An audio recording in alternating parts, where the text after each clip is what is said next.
Boa noite a todos. Hoje é um dia especial para nós. Nós começamos uma nova série, uma série que vai falar sobre o fruto do Espírito. E eu queria conversar com você sobre isso pelos próximos minutos. Lembrando que o início de uma nova série é sempre um tempo de introdução para aquilo que se pretende falar no decorrer das próximas semanas. E a gente vai falar sobre fruto do Espírito. Quando nós falamos sobre fruto, eu me lembro da minha infância. Eu cresci numa casa onde meu pai ele é apaixonado por planta. A maior alegria dele é alguém conversando, falar assim, eu queria encontrar tal tempero, mas eu não consigo. E aí na outra semana ele aparecia com uma sacola na igreja, levando planta para alguém, ele entende, e a maior alegria dele é poder servir alguém com isso. Então, por conta disso, ele é alguém que entende muito desse assunto. E eu não entendo absolutamente nada. Você deve imaginar que eu cresci com muitos frutos no quintal de casa, com acesso a eles, muitos dos quais não eram nem tão comuns assim na nossa região. Eu sou de Macaé, no Rio de Janeiro, e a gente tinha, por exemplo, no quintal da minha casa, acho que era a única casa da rua que tinha um pé de siriguela. Você conhece essa fruta? Que fruta maravilhosa, eu tinha acesso a isso. Tinha na minha casa um pé de graviola, que fruta maravilhosa, um pé de cajá, que fruta maravilhosa, um pé de goiaba, que vara para doer quando batia na gente. Mas além disso, que fruta maravilhosa também. O ponto é que, embora eu desfrutasse desses frutos, eu não sei absolutamente nada sobre esse assunto. A única coisa que eu ajudei a plantar na minha vida foi uma igreja, mas não tem tanto a ver com isso. E além disso, a outra experiência que eu tenho de plantação era quando criança, e eu não sei se vocês fizeram isso, mas aquele negocinho de pegar um grão de feijão, colocar dentro do algodão e colocar aquilo, esperar crescer, esperar aquilo brotar e tal. É a única experiência que eu tenho com plantação por toda a minha vida. Mas o meu pai não, ele entende, ele me explicou que algumas plantas brotam por semente, outras são mudas. Para mim, toda planta era muda, nunca vi nenhuma falar. Nossa, essa piada foi excelente. Outras a gente tinha que colocar o caroço para secar, para depois então plantar. Na minha cabeça, todas as plantas vinham do mesmo lugar, que é o hortifruti. Para mim fazia muito mais sentido, mas ele tinha todo esse cuidado para cultivar. E embora eu não soubesse, não saiba absolutamente nada sobre isso, eu não tenho a menor noção de como cultivar uma planta, ainda assim eu era capaz de desfrutar aquilo que outra pessoa tinha cultivado por mim. Quando a gente fala sobre fruto do Espírito, isso não é possível. É impossível alguém cultivar para que o fruto do Espírito apareça e você simplesmente desfrutar sem ter trabalhado naquilo. Quando nós falamos sobre fruto do Espírito, embora o responsável pelo fruto seja o próprio Espírito, nós colaboramos em certo sentido com a ação do Espírito Santo. É o tipo de fruto que você não consegue desfrutar com outra pessoa cultivando por você. E é exatamente essa metáfora de um fruto que o apóstolo Paulo utiliza ao escrever para a igreja da Galácia, que é onde se encontra o texto que embasa a pregação de hoje e toda a nossa série. Mas antes de abrir a Bíblia, é fundamental que você saiba um pouco do contexto. Essa igreja estava sendo atacada por falsos mestres. Esses homens traziam ideias da religião judaica e eles pregavam que, embora o sacrifício de Jesus fosse bom, ele não era suficiente. Eles pregavam que você precisava de Jesus e mais alguma coisa. Que você precisava de Jesus, mas além de crer no Evangelho, era necessário que você se submetesse a alguns rituais, sacrifícios, observância de algumas leis com a finalidade de serem aceitos por Deus. O objetivo do apóstolo Paulo, que é o homem que escreve essa carta, é defender a suficiência da obra de Jesus na cruz. Independente do que você faça, independente do que você produza, você não é salvo como recompensa pelas suas boas ações, você é salvo pela graça de um Deus que decidiu te amar apesar de você ser quem você é. Quando Paulo anuncia essa mensagem, Ele faz com que os crentes não confiem mais na própria carne, não confiem mais naquilo que são capazes de produzir, mas eles passem a descansar na justiça de Cristo que nos é atribuída por meio da fé. E isso vem sendo dito por toda a carta. Ele vai dizer nessa carta de modo espantado, ele está espantado com o fato dos Gálatas terem abandonado o verdadeiro evangelho para se apegarem a essa falsificação. Ele chega a dizer, nos versos dessa carta aos Gálatas, que mesmo que um anjo pregue algo que seja diferente do evangelho, essa mensagem deve ser considerada maldita. E nesse trecho sobre o que nós falaremos, ele está fazendo uma clara distinção entre viver confiando na carne e andar no Espírito. No fim das contas, só há dois modos de vida. Ou nós confiamos em quem nós somos, ou nós confiamos na nossa própria carne, ou nós andamos pelo Espírito. Nós temos falado nas últimas semanas, especialmente no culto da noite, sobre o Espírito Santo. E pode ser que você se pergunte como o fato de conhecer o Espírito Santo pode mudar a sua vida. O que isso significa para você na prática? E é exatamente sobre isso que a gente se propõe a conversar ao longo de toda essa série.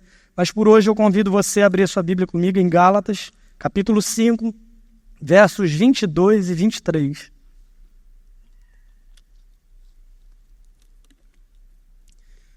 O apóstolo Paulo escrevendo aos irmãos da Galácia, e agora ciente de todo o contexto, de tudo que está acontecendo, é fundamental a gente fazer essa leitura, compreendendo o que estava por trás desses versos. Gálatas 5, 22 a 23, o texto diz o seguinte: mas o fruto do Espírito é amor, alegria, paz, paciência, amabilidade, bondade, fidelidade, mansidão e domínio próprio. Contra essas coisas não há lei. Esse é o texto base para a série. A gente vai falar sobre cada um desses elementos pelas próximas semanas, mas por hoje, como uma introdução para essa série, eu quero refletir contigo especialmente no início do verso 22, que diz o seguinte: mas o fruto do Espírito é. Você pode repetir comigo? Mas o fruto do Espírito é. Vamos orar. Senhor, obrigado pela Tua palavra lida e pela oportunidade que temos de estar reunidos aqui para ouvir a Tua voz através da exposição das Escrituras.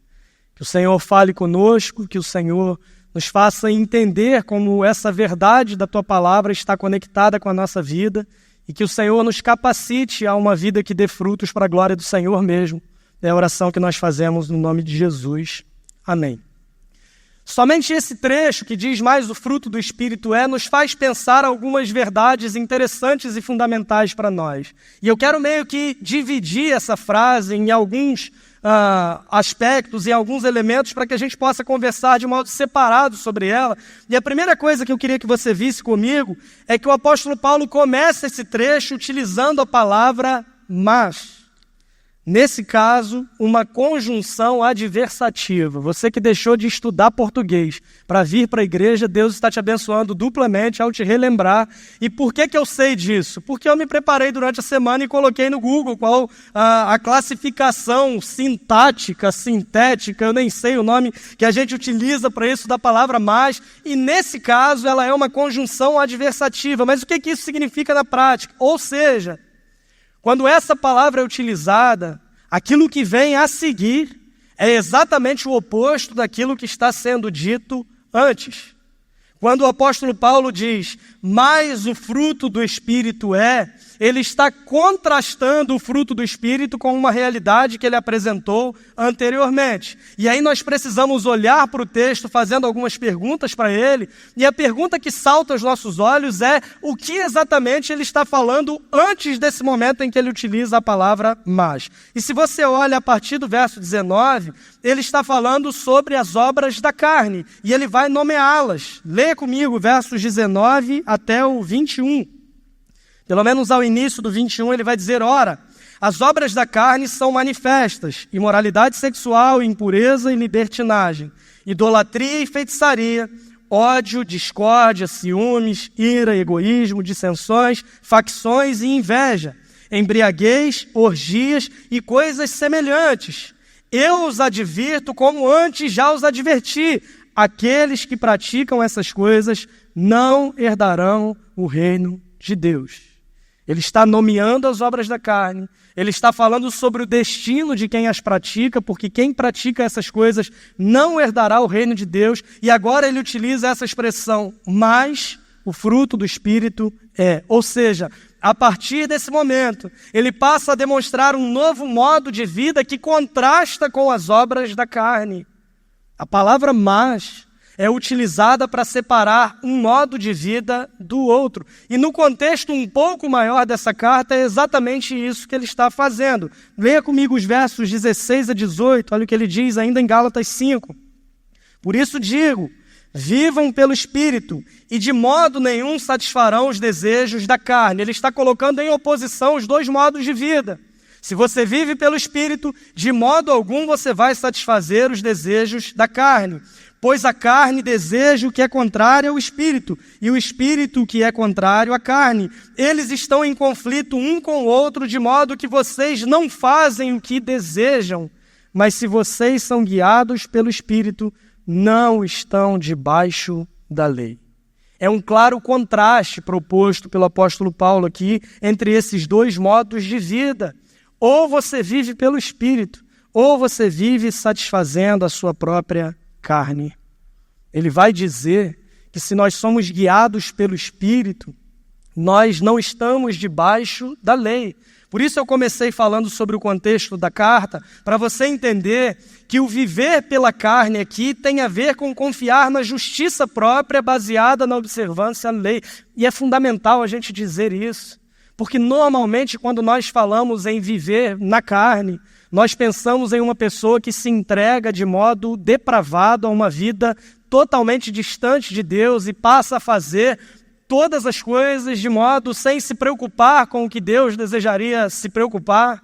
Na verdade, uma pessoa que vive de modo deliberado em oposição à vontade de Deus revelada nas Escrituras. Mas o apóstolo Paulo está deixando muito claro para nós que mesmo que a gente faça o bem, mesmo que a gente procure fazer o bem, se a gente confia na nossa própria justiça, no que diz respeito à nossa relação com Deus, nós estamos vivendo também debaixo da lei, nós estamos vivendo também procurando agradar a carne. Viver pelo Espírito tem a ver com ter as motivações do nosso coração transformadas, porque nós somos muito bons em fazer coisas boas com motivações ruins. Nós somos muito bons em fazer o bem para sermos vistos. É o que Jesus faz na sua mensagem contra os fariseus, os religiosos, o tempo todo. Vocês até fazem coisas boas, vocês dão o dízimo, vocês vão nas sinagogas, vocês oram em praça pública, vocês fazem coisas boas, mas fazem com a motivação errada. Essa carta aos Gálatas tem esse mesmo objetivo, repreender pessoas que tinham até boas práticas no sentido religioso da coisa, mas que confiavam na sua relação com Deus, naquilo que elas eram capazes de produzir. Viver pela carne não é só se entregar de modo deliberado aos pecados. Viver pela carne é confiar na justiça própria baseada na observância à lei. Se você se orgulha de ser uma pessoa que obedece à lei, se você se orgulha de ser uma pessoa que vive melhor do que o outro, porque nós somos bons em nos comparar com aquilo que há de pior, se você se orgulha nisso e acha que Deus te deve alguma coisa pelo teu bom comportamento, você vive tanto na carne quanto aquela pessoa que se entrega a uma vida de prazeres sem preocupação com a vontade de Deus que está revelada na sua palavra. Outro ponto interessante é que o apóstolo Paulo ele não contrasta o fruto do Espírito com a ação do diabo. Você já parou para pensar nisso? Ele contrasta o fruto do Espírito com as obras da carne, ou seja, ele está falando do modo natural de vida. Em termos práticos, irmãos, isso significa que nós não precisamos do diabo para viver em oposição à vontade de Deus. O nosso modo natural de vida não é um modo que agrada a Deus em última instância. Por isso é terrível nós ouvirmos conselhos dos nossos dias das pessoas dizendo: o importante é que você se sinta bem. siga o seu próprio coração, como se o coração do homem fosse algum padrão de bondade ou de vida segundo a ação do Espírito Santo. Não. Nós não precisamos do inimigo para viver uma vida que desagrade a Deus. Basta nós fazermos aquilo que nos dá vontade de modo natural. Sabe quando você instala um aplicativo, um programa no computador que tem um modo recomendado, que é o modo padrão? O modo padrão do ser humano é um modo de desobediência e oposição em relação a Deus. O salmista vai dizer: eu nasci em pecado, em iniquidade eu fui formado. O texto bíblico vai dizer que nós éramos por natureza merecedores da ira de Deus, que nós nascemos separados de Deus, inimigos de Deus, distantes de Deus. Isso não combina com o discurso coach pregado em muitos púlpitos por aí, né? Mas são afirmações bíblicas e isso nos faz pensar que a menos que haja uma interrupção no modo padrão de vida do ser humano, ele vai seguir agradando a própria carne, porque esse é o desejo natural que todos nós temos. A boa notícia é que há um novo modo de vida e é sobre isso que nós vamos falar ao longo dessa série. É o que essa palavra mais indica para nós. Porque se o texto para no verso 21, é naturalmente a descrição de todos nós que vivemos de acordo com os nossos padrões. Só que o apóstolo Paulo deixa claro, e ele passa a apresentar agora um novo modo de vida, existe um novo caminho na nossa relação com Deus. Isso é evidenciado através de amor, alegria e paz. Existe um novo caminho na nossa relação com o próximo. O texto fala de paciência, amabilidade, bondade. Existe um novo caminho na nossa relação conosco mesmo, fidelidade, mansidão e domínio próprio. Essa simples palavra nos faz entender que há um novo modo de vida, e esse novo modo de vida é totalmente diferente do modo padrão, que é desejar agradar a nossa própria carne. E o apóstolo Paulo segue, a próxima expressão que ele usa é o fruto, mas o fruto. Note que ele fala no plural sobre as obras da carne, mas ele fala no singular sobre o fruto do Espírito. Pode ser que você já tenha ouvido a expressão os frutos, e às vezes a gente acaba falando isso mesmo por se acostumar, por ler aqui amor, alegria, paz, paciência, amabilidade, e a gente não se atende para o fato de que ele utiliza a expressão no singular. Isso significa para nós, irmãos, que o fruto do Espírito não é uma espécie de feira espiritual, onde você pode entrar e escolher quais você quer, quais você não quer, quais combinam contigo, quais não combinam contigo, e simplesmente eu levo para casa aquilo que mais me agrada. Não. O fruto do Espírito, ele é único e se revela de todas essas formas.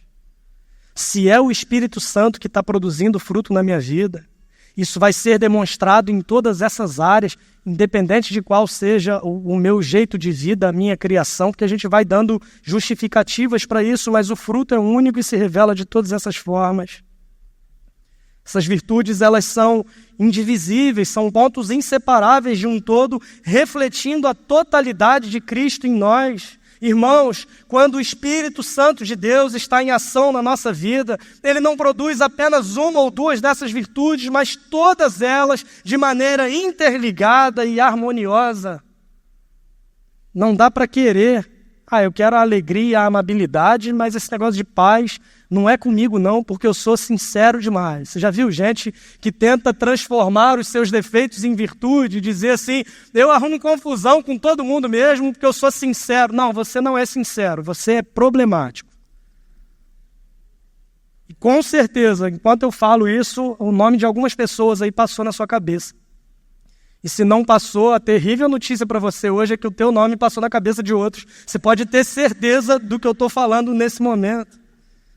As pessoas meio que querem escolher e vão dando justificativas. A amabilidade não é para mim porque eu fui criado de um modo muito rude, então o Espírito Santo não é capaz de produzir esse fruto na minha vida por conta da minha criação. Ou seja, o Espírito Santo tem menos poder do que o modo como meu pai e minha mãe me criaram. É como se a pessoa dissesse isso com outras palavras. Outros vão dizer que é o temperamento, e aí eu tenho algumas crises com essa teoria, mas enfim, Porque isso no meio evangélico virou meio que signo para algumas pessoas. Nossa, que pessoa grossa. Não, ela não é grossa, ela é sanguínea. Que pessoa rancorosa. Não, isso não é rancor, não é um pecado que precisa ser trabalhado. É porque ela é colérico-fleumática. E aí, por conta disso, ela reage desse modo. Não, pecado precisa ser chamado de pecado. E vida no pecado precisa ser transformada pelo poder do Espírito Santo que está em nós.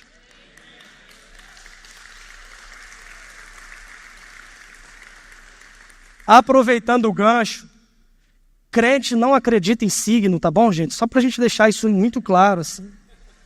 Uma das coisas que mais dói na alma, no profundo, no âmago do ser de um pastor é quando ele vai no Instagram de alguém da igreja e está escrito assim: cristão libriano. Isso não faz sentido não, tá, gente? Eu não sei se é porque eu sou cismado com isso, porque eu sou aquariano é meio cético, mas agora foi uma brincadeira. Cristãos não acreditam nisso de verdade, tá ok? Não há desculpas, não é o teu signo, o teu temperamento, a tua criação. Se o Espírito Santo habita em nós, necessariamente viveremos uma vida que dá fruto para a glória de Deus.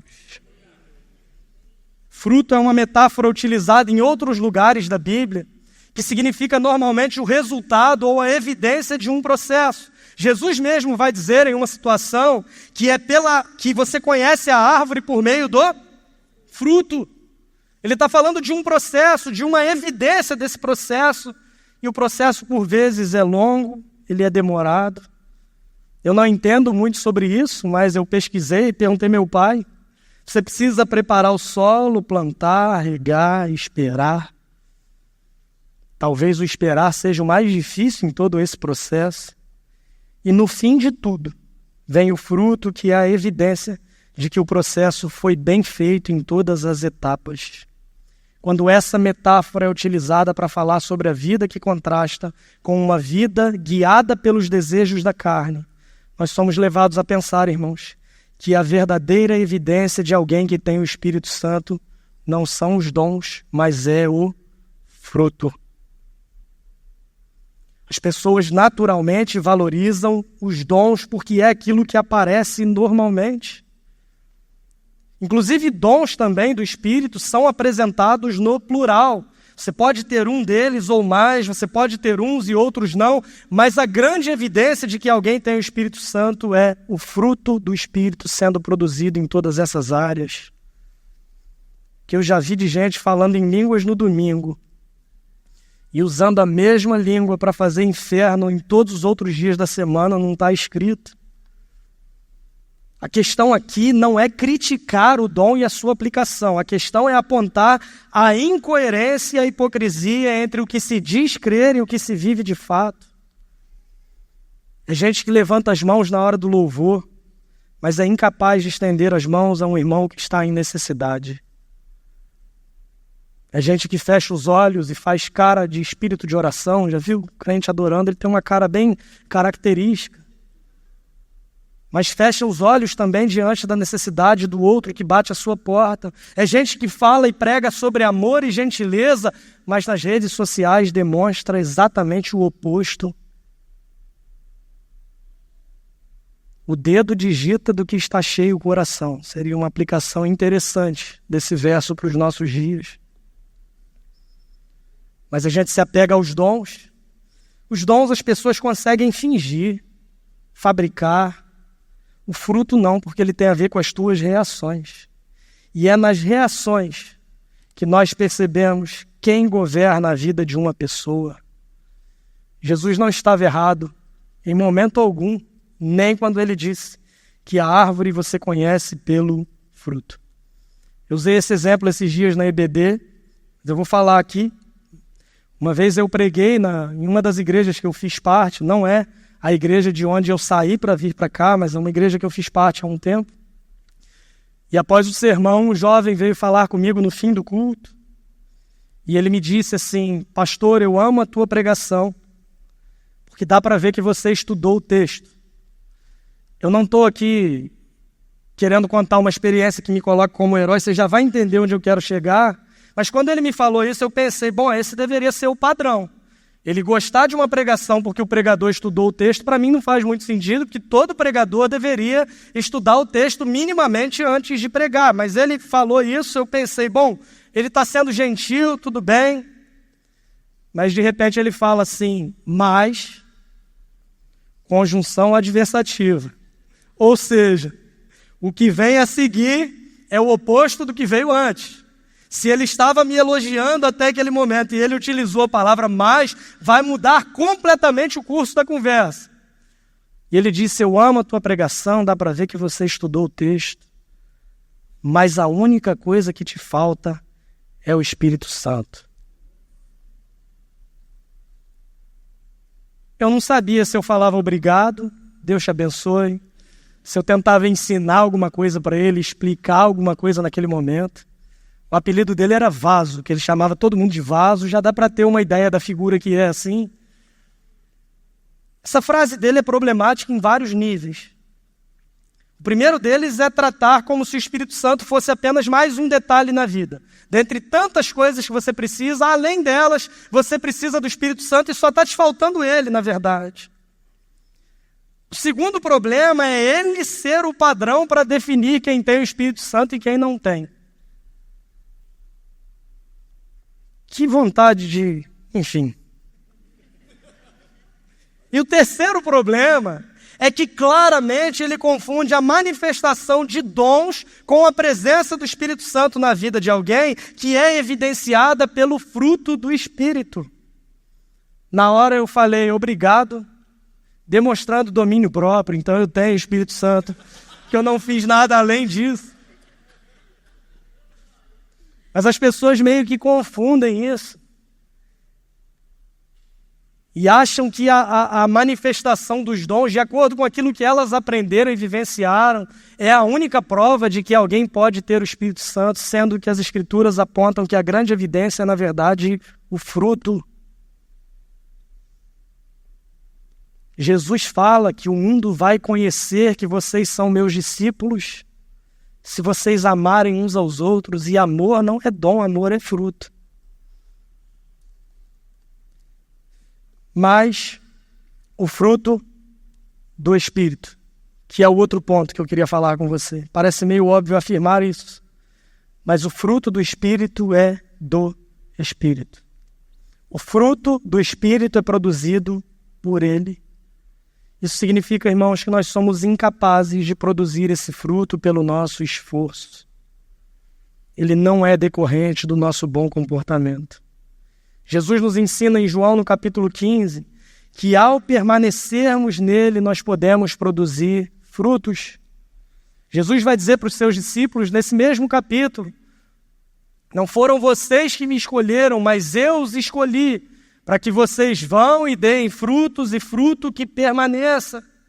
Esse mesmo capítulo de João, capítulo 15, nos versos 26 e 27, o texto vai nos dizer o seguinte: quando vier o conselheiro, que eu enviarei a vocês da parte do Pai, o Espírito da verdade que provém do Pai, ele testemunhará a meu respeito, e vocês também testemunharão, pois estão comigo desde o princípio. Após falar que nós precisamos estar em Cristo, enraizados em Cristo, permanecermos em Cristo, para aí então vivermos uma vida que dê fruto, ele diz para os seus discípulos que isso vai acontecer quando vier o conselheiro, que é o outro nome que a Bíblia dá para o Espírito Santo. Em Atos, no capítulo 1, verso 8, pouco antes de subir aos céus, Jesus ressurreto olha para os seus discípulos e diz: mas vocês receberão poder ao descer sobre vocês o Espírito Santo, e vocês serão minhas testemunhas, tanto em Jerusalém, como em toda a Judeia e Samaria e até os confins da terra. Quem nos capacita a dar fruto, quem produz o fruto em nós não é outro senão o Espírito Santo de Deus. O poder para ter o caráter de Cristo não é resultado dos nossos esforços, mas isso é um poder que vem do próprio Cristo. Mas embora esse poder venha do próprio Senhor, Eu comecei falando sobre isso. Nós temos a responsabilidade de, em certo sentido, cooperar com o Espírito Santo em nossa transformação.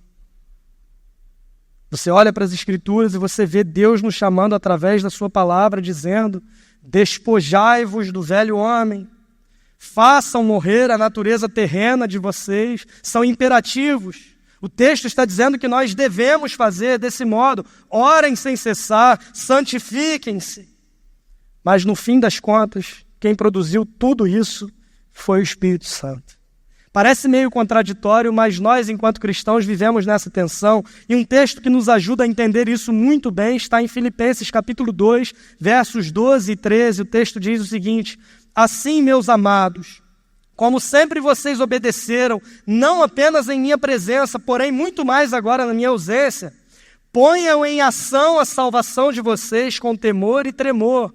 A responsabilidade está sendo dada para os cristãos da igreja de Filipos. Só que o texto continua dizendo: pois é Deus quem efetua em vocês tanto o querer quanto o realizar, de acordo com a boa vontade dele. Nos esforçamos, nos dedicamos, nos disciplinamos, mas no fim das contas quem produz o fruto no nosso coração é o Espírito Santo, e a glória é dada somente a Deus. Nós não podemos nos gloriar porque estamos produzindo frutos, porque afinal de contas não somos nós quem os produzimos, mas é o Espírito Santo em nós. Se fazemos isso, não estamos vivendo de acordo com o Espírito, mas nos gloriando na própria carne, como os irmãos da igreja da Galácia, que o apóstolo Paulo está querendo ensinar ao escrever esse trecho. Nós nos dedicamos, mas quem produz o fruto é o próprio Espírito Santo. O cristão vive nessa tensão o tempo todo. O mesmo Paulo, escrevendo aos Coríntios, na sua primeira carta, capítulo 15, verso 10, ele vai dizer: mas pela graça de Deus sou o que sou, e sua graça para comigo não foi em vão. Antes, trabalhei mais do que todos eles, não eu, mas a graça de Deus comigo. Por mais que a gente trabalhe, por mais que a gente se esforce, a glória é de Deus, porque quem produz o fruto é Deus. Agora, isso não significa que pelo fato de é Deus quem produz esse fruto, você não precise trabalhar, você não precise se dedicar, você não precise se esforçar. Nós temos essa responsabilidade de cuidar, de trabalhar, de cultivar, mas ao mesmo tempo, irmãos, nós devemos ter paciência e confiar, pois é o próprio Deus quem faz brotar a semente e o fruto aparecer na nossa vida. Agora, pode ser que você compare a tua vida com esse texto e pense o quanto você está distante. Quando a gente fala do fruto do Espírito sendo demonstrado através de amor, alegria, paz, paciência. Paciência para você é uma música do Lenine e nada além disso, porque você não consegue experimentar bondade e amabilidade, mansidão, domínio próprio. É fato, irmãos, que nós não somos perfeitos. Certamente há áreas na nossa vida em que nós necessitamos de mais crescimento do que em outras áreas. Certamente todos nós temos áreas da vida onde não temos conseguido demonstrar o fruto do Espírito. A gente vai falar sobre isso nas próximas semanas, sobre demonstrar amor ou viver uma vida que não demonstra o amor. Será que você tem demonstrado amor verdadeiro por Deus e pelo teu próximo? Ou as tuas relações são utilitaristas, pensando apenas naquilo que o outro pode te oferecer, inclusive Deus? Quando a gente fala de alegria, você consegue se alegrar independente das circunstâncias? Ou você é uma pessoa que está alegre quando está tudo bem e tende a viver reclamando quando as coisas não dão certo? O amor que é fruto do Espírito não é um amor que tem a ver com amar pessoas que são amáveis. Jesus vai dizer que isso até os fariseus fazem, qualquer um é capaz de fazer. O amor que é fruto do Espírito Santo é amar gente que não merece o seu amor, porque você foi amado por Deus também sem merecer. É conectar o Evangelho com a vida e deixar essa realidade vazar para todas as áreas e todas as nossas relações. Tem uma música de uma banda chamada Tanlan, que fala que o amor mais louco do mundo dá atenção a quem não presta, sorri para quem a maioria detesta, perdoa quando nada mais resta. o amor mais louco do mundo, diz sim quando devia dizer não, e ao invés de fugir, estende a mão, e esse amor me faz novo de novo a cada manhã, e é esse o amor de Deus que é o fruto do Espírito sendo produzido no nosso coração. É essa alegria que independe das circunstâncias. O texto fala de paz.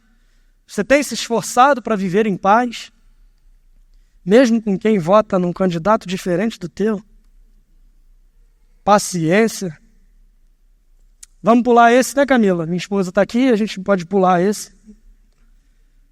Vamos falar sobre trânsito, engarrafamento. Já entenderam onde eu quero chegar? É difícil, né? Amabilidade. A tua vida é um exemplo disso? Você é gentil no trato? Ou só quando você precisa da pessoa? Normalmente nós pensamos isso das pessoas em relação a nós, porque nos vemos sempre como vítimas. As pessoas só me procuram quando precisam de mim, mas por vezes você faz o mesmo, agimos do mesmo modo e não nos damos conta. Deus te trouxe aqui hoje para te mostrar, em certo sentido, o quanto a tua vida está distante do que Ele deseja para você. Deus te trouxe aqui hoje para te mostrar que sozinho você não consegue, mas Deus te trouxe aqui hoje para te lembrar que se você reconhece isso e vive uma vida de dependência em relação a Ele, o Espírito Santo há de produzir o fruto em nossos corações. Bondade, será que a nossa bondade não é seletiva? A estendemos apenas a pessoas que achamos que merecem? Fidelidade, temos sido fiéis nos nossos compromissos com os outros, no nosso relacionamento com Deus, ou a tua fidelidade ela vacila dependendo das circunstâncias? Mansidão, você tem reagido com mansidão quando é provocado ou tende a explodir e se justificar? A mansidão não é fraqueza, mas é a tua força controlada pelo Espírito Santo. A resposta branda que desvia o furor, ela pode ser ouvida dos teus lábios, ou você é mais aquela pessoa que inflama, porque no final das contas você quer ver o circo pegar fogo e se orgulha disso, porque no fundo você faz isso, que você é colérico ou ariano ou qualquer outra desculpa que você queira dar. Domínio próprio, você consegue se controlar mesmo sob pressão. Eu queria que você identificasse algumas áreas da sua vida que você precisa crescer na demonstração do fruto do Espírito Santo. E eu queria orar com você sobre isso nesse momento, mesmo no seu lugar. Quero que você feche os seus olhos. Eu quero que você pense que tudo isso nos mostra a nossa incapacidade de viver essas virtudes por nós mesmos. Mas por termos o Evangelho, que é a boa notícia do que Deus em Jesus fez por nós, é reforçada em nós a necessidade de dependermos de Deus, para que o fruto do Espírito se manifeste plenamente nas nossas vidas. Eu não estou vendendo uma utopia, nós, no final das contas, não conseguiremos perfeição, mas devemos apresentar progresso em todas essas áreas. Que sigamos nos esforçando, irmãos, lutando contra a carne, matando o nosso pecado antes que ele nos mate, como diria John Owen, mas que sigamos confiando nele e que ele produza o seu fruto em nós, para a glória dele mesmo. Senhor, nós te louvamos pela tua palavra que fala de modo tão direto aos nossos corações. Nos ajude a viver uma vida não confiando na nossa própria carne. Nos ajude a viver uma vida de total dependência do teu Espírito Santo. Que a gente permaneça no Senhor, o Senhor permaneça em nós e a gente possa dar bons frutos para a glória do teu nome. Que o teu Espírito Santo produza o fruto no nosso coração.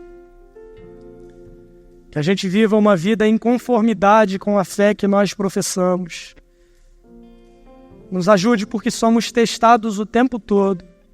E às vezes vacilamos, deixamos de demonstrar esse amor, essa alegria, essa paz, essa mansidão, esse domínio próprio, essa fidelidade, essa bondade, essa amabilidade. Nos ajude para que nesses momentos em que a gente vacilar, a gente confie que o Senhor ainda assim nos ama, o Senhor ainda assim nos perdoa, e se a gente reconhece o nosso pecado, o nosso erro e a nossa dependência do Senhor, nunca é tarde para nós recomeçarmos. E hoje, inclusive, é uma excelente oportunidade para muitos dos nossos irmãos recomeçarem aqui nessa caminhada com o Teu Espírito Santo. Que a gente se dedique, que a gente se discipline, que a gente trabalhe nisso, mas que no fim das contas a gente reconheça a nossa dependência do Senhor, pois é o Senhor que faz brotar o fruto no nosso coração. Nos ajude nisso, para a glória do Senhor mesmo. Nós oramos assim no nome de Jesus. Amém e amém.